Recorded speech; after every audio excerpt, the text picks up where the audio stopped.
Title: My wife's father thinks my wife would be perfect for Jamie, his business partner's son. Start: I can still hear the clink of champagne glasses that night. The music, the laughter, the fake warmth of family gathered under a chandelier that cost more than my first house. It was my in-laws' anniversary. I was supposed to smile, blend in, be the loyal husband.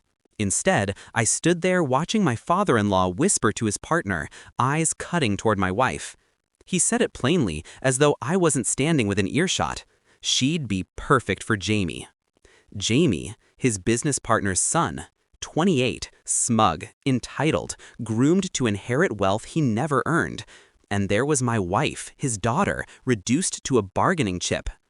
I didn't interrupt, not then, but the words burned into me. I married into money, but not for money. I married her because, once, she made me feel alive. She laughed at my broken jokes, held my hand when I had nothing, swore she believed in us. I thought we were partners. Her father never liked me, too ordinary, too self-made. I didn't have the bloodline he wanted his grandchildren to carry. To him, I was a placeholder, a stepping stone until he could maneuver her into a better match.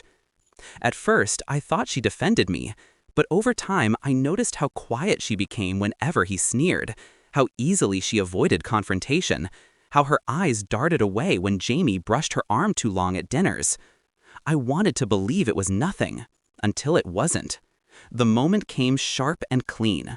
I found a message on her phone, not from Jamie, from her father. Remember, sweetheart, don't let him hold you back. Jamie will give you the life you deserve. Play along until it's time. She replied with one word that split me in half. Okay. No hesitation, no protest, just compliance. The betrayal wasn't just her silence, it was her agreement. That night, while she slept, I sat in the dark, staring at the glow of that screen. The pain was raw, but underneath it, a calm formed. I wasn't going to rage, I wasn't going to beg, I was going to plan. I started small, quiet. I copied the messages, backed up her phone, installed cameras in the house, tiny, undetectable, tucked into shadows. I collected everything. Late-night calls with her father, subtle encouragements, her silence that was louder than any betrayal. At work, I began shifting assets, accounts, investments, shell companies under different names. I built a wall of silence around my finances that no one could trace. Meanwhile, I visited his office, friendly, smiling, but I noticed. His intern, barely 20, blonde, wide-eyed, eager to please. I saw how his hand lingered too long on her shoulder, how she laughed nervously, how he enjoyed it. That was my lever. Step 1, evidence. I reached out to the intern, not directly, through a lawyer, through an offer of protection, legal representation, anonymity.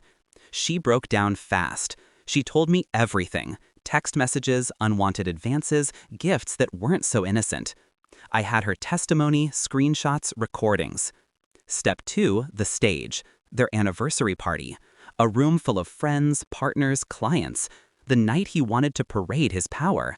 The night he whispered to his partner about marrying my wife off like a pawn. Step 3, the knife. I let the evening run its course. Speeches, toasts, forced laughter. Then, when he raised his glass to honor family and legacy, I stood up. Calm, controlled, deadly. I turned to him and said, loud enough for every ear in the hall to catch, "You think my wife would be perfect for Jamie? Tell me, would the intern be perfect for you?" Silence. The words landed like a hammer. His face drained. His partner blinked, confused. Murmurs spread. I pulled out my phone, tapped play.